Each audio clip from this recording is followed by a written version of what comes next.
Those people by faith through Christ, through faith in Jesus.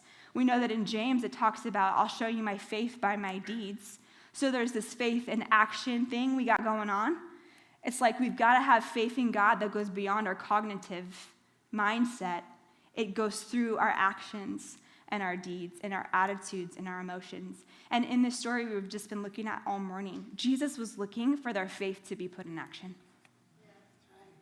Wasn't he? Yes. And he's looking for that from us. So there are 3 stages of faith I see in this passage in Mark 4, in this real life story that happened. The first one is kind of like the people who were on the shore who parted the crowd. Before Jesus went out into the Sea of Galilee, there was a crowd of people who were listening to him, right? And I wonder if some of us might be listening online today or maybe in the room, and we have been watching. We've been an onlooker. We've been considering a relationship with God, but we haven't quite taken that step onto the boat of faith.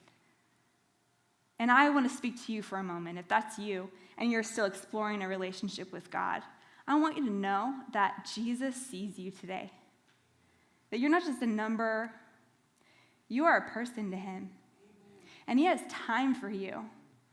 And he loves it that you have interest in him, and he wants a relationship with you.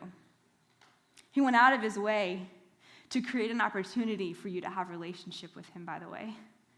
And you'll have an opportunity.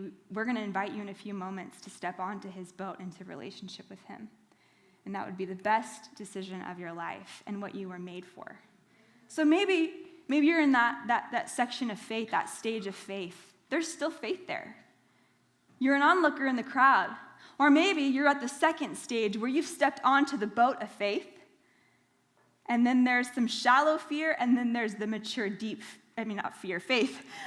There's the shallow faith and then the deep faith. So let me address the boat for a second. When Mark wrote this passage, he was in Rome.